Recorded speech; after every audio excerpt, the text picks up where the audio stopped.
स्वागत है बच्चों आप सबका ज्योग्राफी ऑनलाइन क्लासेस में। आज हम ऑनलाइन क्लासेस में 11th क्लास की ज्योग्राफी लेसन 4 जिसका नाम है खनिज एवं शैल। बहुत ही आसान चैप्टर है बच्चों, और जैसा कि नाम है खनिज एवं शैल, इसके बारे में आपने छोटी क्लास में भी पढ़ा होगा। और इसको मैंने आपके लिए आपकी जो बुक में दिया हुआ है एनसीईआरटी में, उसमें थोड़ा सा विस्तृत है, और मैंने जो नोट्स बनाए हैं आपकी सुविधा के लिए बहुत ही आसान और शॉर्ट नोट बनाए हैं। आवश्यकता है कि आप इन नोट्स को जो मैं आपको बना करके वीडियो के माध्यम से भेजती हूँ, इनको आप देखें, जिससे कि आपकी जो लेसन की अंडरस्टैंडिंग है वो बहुत अच्छे से आ जाए, और आप उसके बाद जब इन क्वेश्चंस लेसन से संबंधित क्वेश्चन को सॉल्व करें तो आपको बिल्कुल भी किसी भी प्रकार की असुविधा ना हो।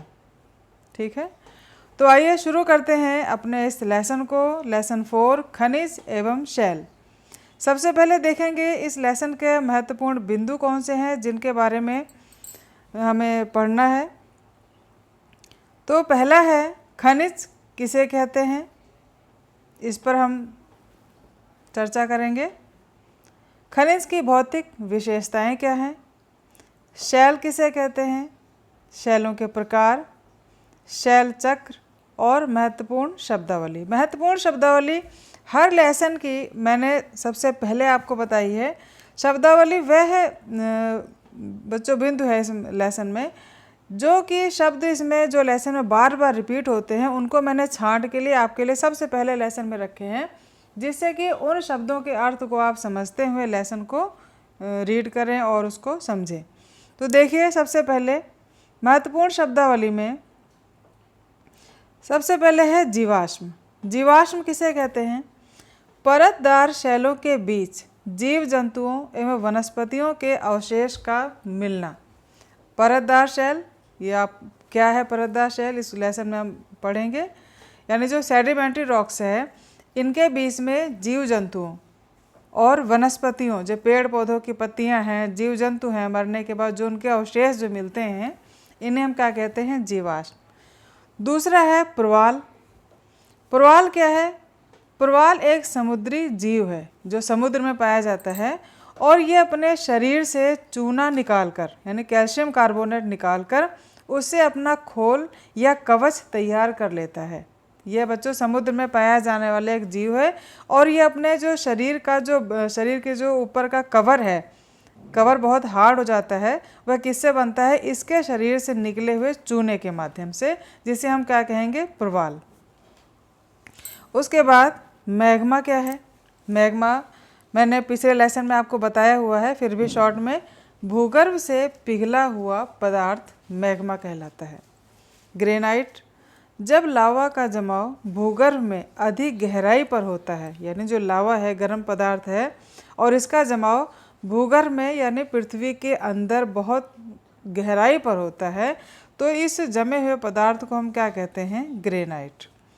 और उसके बाद बेसाल्ट क्या है, बेसाल्ट है जब लावा का जमाव भूपटल के ऊपर होता है। देखिए, ग्रेनाइट में क्या होता है, भूगर्भ के गहराई में, बेसाल्ट में भूपटल के ऊपर लावा का जमाव जब होता है तो उसे हम क्या कहेंगे, बेसाल्ट। उसके बाद लोयस, पवन के निक्षेपण से बनी मैदान की आकृति।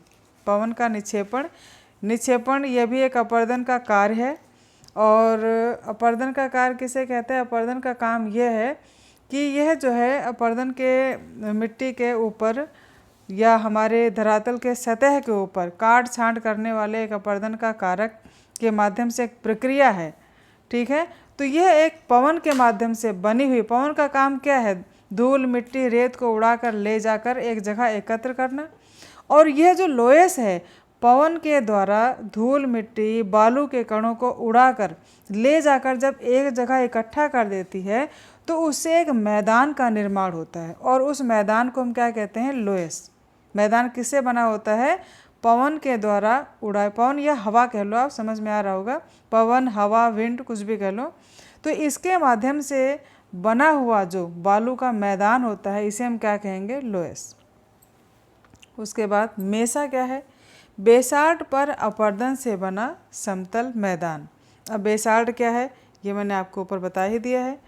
ठीक है, जब लावा का जमा भूपटल के ऊपर होता है तो उसे हम बेसाल्ट, और इस बेसाल्ट पर अपर्दन से बना एक समतल मैदान को हम क्या कहेंगे? मेसा।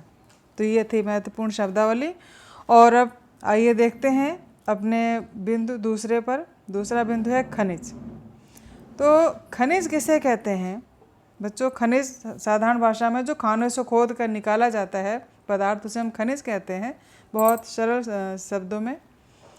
लेकिन आपके बुक में जो दिया गया उस हिसाब से पढ़ते हैं, पृथ्वी से प्राप्त वे पदार्थ जिनकी एक विशेष प्रकार की रासायनिक संरचना होती है तथा जिसमें विशेष रासायनिक व भौतिक गुण पाए जाते हैं, उन्हें हम खनिज कहते हैं। इसे हम इस प्रकार भी दे सकते हैं कि भूपर्पटी पर पाए जाने वाले तत्व प्रायः अलग अलग नहीं मिलते। हमारा जो धरातल है, जो भूपटल है, इस पर जो विभिन्न प्रकार के तत्व पाए जाते हैं वे अलग नहीं होते हैं, बल्कि एक दूसरे से तत्वों के साथ मिलकर पदार्थों का निर्माण करते हैं, और इन पदार्थों को ही खनिजों का नाम दिया जाता है।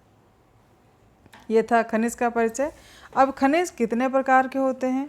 खनिज दो प्रकार के हैं। पहला है धात्विक और दूसरा है अधात्विक। तो धात्विक किसे कहते हैं? इसके अंतर्गत धातु तत्वों को शामिल किए जाते हैं तथा इनको 3 भागों में विभाजित किया जाता है। ठीक है ना? जो धात्विक खनिज हैं इनको भी हम 3 भागों में विभाजित करते हैं। वैसे तो मुख्य जो इसके उदाहरण हैं धात्विक खनिज के, वे हैं लौह अयस्क, चांदी, सोना, प्लेटिनम। बहुमूल्य धातुएं हैं और जिनमें धातु पाई जाती है वह धात्विक खनिज है। और इसे 3 भागों में विभाजित किया है। पहला बहुमूल्य धातु, इसमें सोना, चांदी, प्लेटिनम आदि जो कीमती होती हैं धातुएं। दूसरा है लौह धातु यानी फेरस मेटल। लौह एवं स्टील के निर्माण के लिए लोहे में मिलाने वाली जो धातुएं होती हैं उसे हम क्या कहेंगे? लौह धातु। और तीसरा है अलौह धातु, नॉन फेरस मेटल। ठीक है, जिसमें आपका सीसा, तांबा, जिंक, टिन और एल्युमिनियम, जिसमें लोहा नहीं पाया जाता है। और उसके बाद दूसरा जो खनिज है वह है अधात्विक खनिज। अधात्विक खनिज किसे कहते हैं? अधात्विक खनिज इन खनिजों में धातु के अंश नहीं होते हैं। ठीक है ना? जो धात्विक खनिज है ऊपर मैंने बताया नंबर 1 पे, इसमें धातु का अंश पाया जाता है, और अधात्विक खनिज में धातु का अंश बिल्कुल नहीं होता है। और ये जैसे गंधक है, फास्फेट है, ये इनके उदाहरण होते हैं। नाइट्रेट भी है, इसमें शामिल है। अब इनकी विशेषताएं क्या है? जो खनिज हैं, खनिजों की विशेषताएं क्या है, इनको देखते हैं। तो पहली विशेषता है क्रिस्टल होना। क्रिस्टल क्या है? खनिजों के कणों का बाह्य स्वरूप। जो खनिज होते हैं इनके कणों का जो बाहरी रूप होता है, जो हमें दिखाई देता है, उसे हम क्या कहेंगे? क्रिस्टल है। दूसरा है विदलन। अब विदलन क्या है? खनिजों के आपस में बने हुए जो कोण होते हैं, कोई ज़रूरी नहीं कि एक ही एंगल से वो चिपके हुए हों, उनके आपस में जो कोण बने होते हैं खनिजों में, उसे हम क्या कहेंगे? विदलन। उसके बाद है विभंजन। विभंजन क्या है? विभंजन का तात्पर्य है कठोरता के कारण टूटना कठिन। ठीक है ना? विभंजन का क्या तात्पर्य है? कठोरता के कारण इनका जो टूटना कठिन होता है वह विभंजन है। उसके बाद चमक किसे कहते हैं? प्रत्येक खनिज की जो अपनी चमक है, जो शाइनिंग है, वही चमक है। उसके बाद रंग। खनिजों के रंग परमाणुविक संरचना से निर्धारित होते हैं। खनिजों का जो रंग होता है वह किससे निर्धारित होता है? परमाणुविक संरचना के माध्यम से। फिर है धारियाँ। विभिन्न रंगों के मिश्रण के कारण विभिन्न खनिजों में विभिन्न धारियाँ होती हैं। फिर है पारदर्शिता या ट्रांसपेरेंटी। तो इनमें से प्रकाश आर पार निकल जाता है। ठीक है ना? पारदर्शिता किसे कहते हैं? यानी ट्रांसपेरेंसी जो है, इसके हमें प्रकाश आर पार दिखाई देता है। उसके बाद है कठोरता। क्या है? कुछ खनिज कोमल और कुछ कठोर होते हैं। ठीक है ना? उसके बाद है खनिजों की विशेषताएं। विशेषताएं क्या है मुख्य रूप से? और पहली जो विशेषता है वह है फेल्ड्स्पर। ठीक है ना? फेल्ड्स्पर ये क्या है? पृथ्वी की भूपटल का, यानी भूपर्पटी कह लो या भूपटल कह लो, कि भूपर्पटी का आधा भाग इसी खनिज से बना है। इसका रंग हल्का क्रीम से हल्का गुलाबी होता है, तो इसे हम क्या कहेंगे, फेल्ड्सपर। और दूसरा है क्वार्ट्ज। क्वार्ट्ज क्या है, यह रेत एवं ग्रेनाइट का घटक है। इसमें सिलिका प्रधान है और यह कठोर खनिज होती है। इसमें क्या है, रेत एवं ग्रेनाइट का घटक होता है, ये स्वभाव से कठोर खनिज है। उसके बाद है पाइरॉक्सिन। भूपटल के 10% जो हिस्सा है इसी से बना है और इसका रंग हरा अथवा काला होता है। फिर है माइका। भूपर्पटी से में इसका अंश 4% है। यह आग्नेय व कायांतरित शैल में मिलता है। विद्युत उपकरणों में इसका प्रयोग किया जाता है। उसके बाद ऑल्विन। ऑल्विन क्या है, ऑल्विन है लोहा, सिलिका इसके मुख्य तत्व हैं और इसे आभूषण में प्रयोग किया जाता है। जो ज्वेलरी बनाई जाती है उसमें ऑल्विन का प्रयोग होता है। और उसके बाद है चट्टान, या शैल भी कहते हैं, रॉक्स भी कहते हैं, ठीक है। तो चट्टान क्या है, भूपटल की रचना करने वाले पदार्थ, यानी बच्चों जो जिस धरातल पर हम रहते हैं इसको बनाने वाले या इसकी रचना करने वाले जो पदार्थ हैं वह शैल या चट्टान कहलाते हैं। सामान्यतः चट्टान शब्द से कठोर भूखंड का बोध होता है, अर्थात हम चट्टान का नाम आते हमारे दिमाग में होता है कि ये बहुत ही कठोर होगी या बहुत ही हार्ड होगा, ठीक है।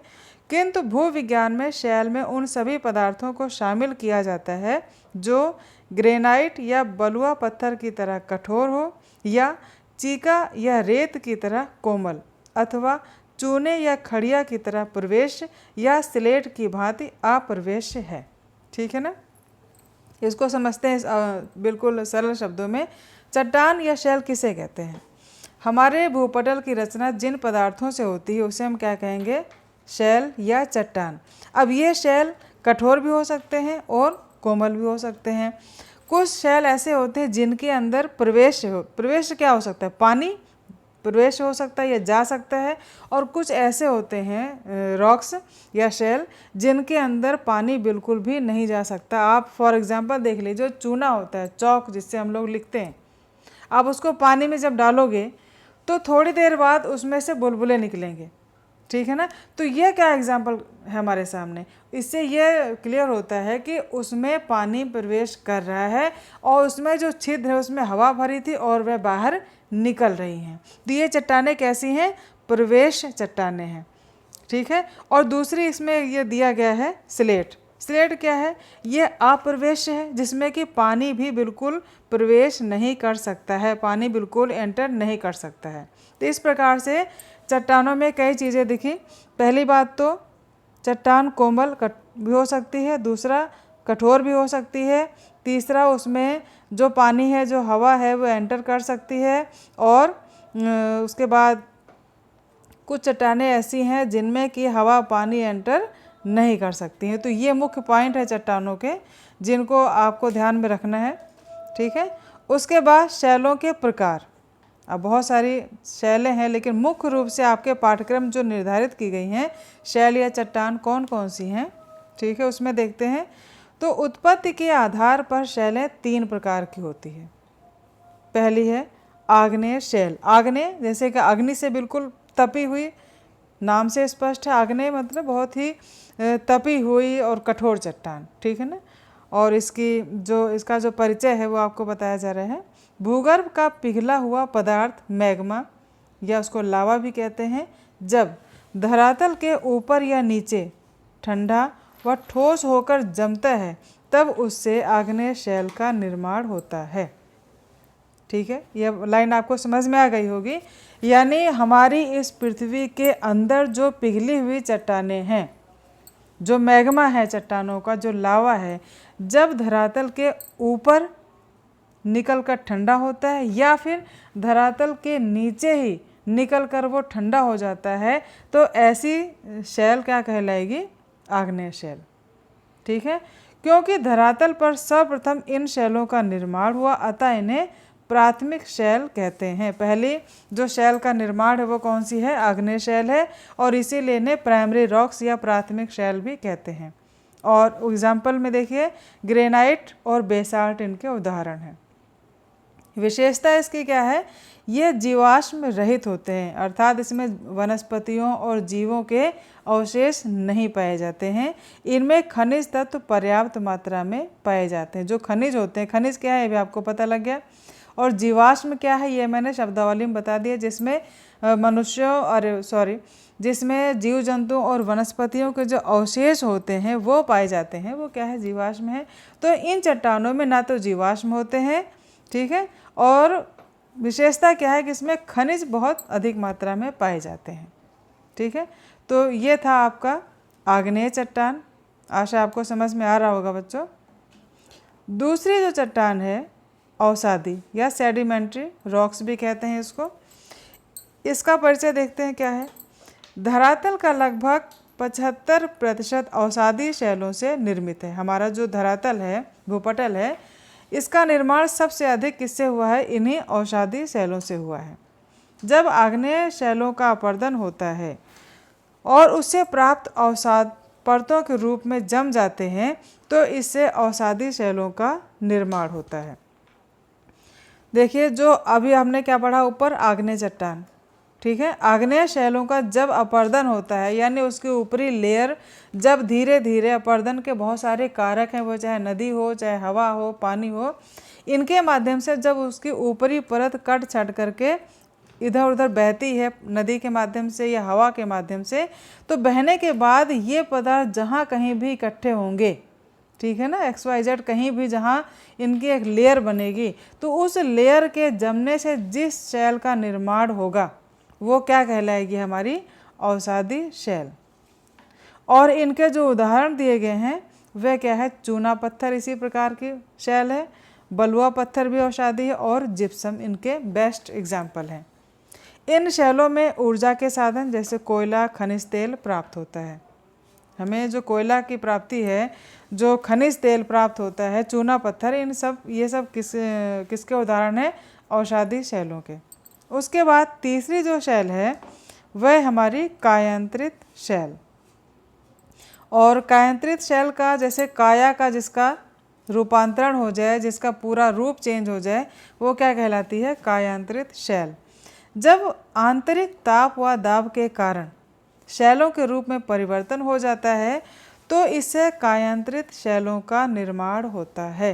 आंतरिक ताप यानी हमारी पृथ्वी के इंटरनल टेम्परेचर और प्रेशर जब चट्टानों पर पड़ता है तब उनका रूप परिवर्तित हो जाता है, और इन परिवर्तित हुई चट्टानों को हम क्या कहेंगे? कायांतरित शैल। जैसे इसमें एग्जाम्पल दिया गया है, चूना पत्थर का जो कायांतरण होगा तापमान और दबाव के कारण, वह किस में बदल जाएगी? संगमरमर में, ठीक है। और इसमें जो कायांतरण होता है वे आग्नेय और अवसादी दोनों प्रकार की शैलों के रूप परिवर्तन से इनका निर्माण होता है। और चूना पत्थर जब परिवर्तित होता है तो किस में बदल जाता है? संगमरमर में। बेसाल्ट का रूप परिवर्तित होकर क्या बनता है? शिस्ट बन जाता है, ठीक है। तो समझ में आ रहा होगा बच्चों। अगर फिर भी आपको कहीं समझ में ना आया, आप मेरे कमेंट्स बॉक्स में अपनी प्रॉब्लम लिख सकते हैं, तो मैं उसका सलूशन आपको बताऊंगी क्या है, जहाँ जो पॉइंट आपको समझ में ना आया हो।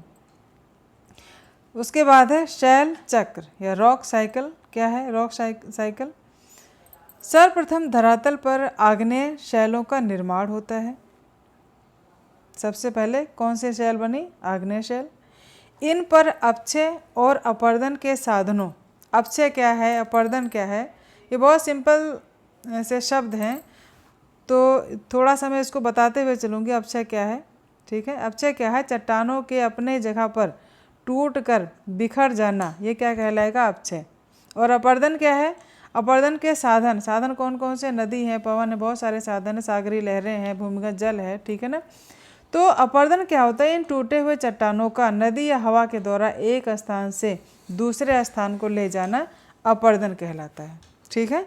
तो समझ में आ रहा होगा। इन पर, ये जो आग्नेय शैलें हैं, इन पर अपक्षय और अपरदन के साधनों द्वारा इनका विनाश होता है। प्राप्त अवसादों के एकत्रित होने से, ये जो हमें यहाँ अवसाद प्राप्त हुए इनके माध्यम से, इनके इकट्ठे होने से अवसादी शैलों का निर्माण होता है। फिर क्या होता है, तापमान और दबाव, इन्हीं शैलों पर जब ऊपर से टेम्परेचर और नीचे से प्रेशर पड़ता है तो इन अवसादी शैलों का रूप परिवर्तित हो जाता है और क्या बनता है, कायांतरित शैलों का निर्माण होता है। उसके बाद ये जो कायांतरित शैलें बनी, ये पिघल करके फिर आग्नेय शैलों में बदल जाती हैं और इस प्रकार से ये एक शैलों का चक्र कंटिन्यू चलता रहता है, जिससे कि हमारी जो पूरी शैल बनने की प्रक्रिया है वह लगातार बनी रहती है। तो ये बिल्कुल मैंने आपके लिए बच्चों सरल शब्दों में लेसन को शॉर्ट में करके आपको बता दिया है, और फिर भी आपको समझ में ना आए तो आप अपनी बुक में एक बार इसको रीड कर लें, उसमें भी ना समझ में आए तब मेरे वीडियो को 2-3 बार ज़रूर देखें, आपको बिल्कुल समझ में आएगा। बहुत लेसन ईजी है। और एक बार मैं फिर आपको बताना चाहूँगी, जो कोविड-19 महामारी के कारण जो कुछ चैप्टर आपके 11th क्लास में कम किए गए हैं, तो मैंने उन सभी चैप्टर को निकाल करके ही आपके लिए जो सिलेक्ट किए गए हैं गवर्नमेंट के द्वारा, जो ऑर्डर मिले हैं, उन्हीं लेसन का वीडियो आपको बनाकर भेज रही हूँ। तो आप उनको बहुत अच्छे से समझ करके उन लेसन को देखें और उनका लाभ उठाएं। और हाँ, मैं एक क्वेश्चन आपको दे रही हूँ, उस क्वेश्चन का आंसर मेरे वीडियो के कमेंट्स बॉक्स में आपको लिखना है, ठीक है। तो क्वेश्चन है, चूना पत्थर से किस कायांतरित शैल का निर्माण होता है। क्वेश्चन रिपीट कर रही हूँ, चूना पत्थर से किस कायांतरित शैल का निर्माण होता है। तो आशा है आपको वीडियो अच्छा लगा होगा। वीडियो आपको अगर अच्छा लगे तो लाइक करें, शेयर करें, और हाँ, चैनल वर्सेटाइल नॉलेज मास्टर को सब्सक्राइब ज़रूर करें, जिससे कि जो भी लेसन आपके लिए बनाए जाए उनका नोटिफिकेशन आपके पास तुरंत बिना लेट लतीफ़ी के पहुंच जाए। तो बच्चों, मिलते हैं अगले लेसन के अगले वीडियो में। तब तक के लिए अपना ध्यान रखें, स्वस्थ रहें, खुश रहें, मस्त रहें। Thank you.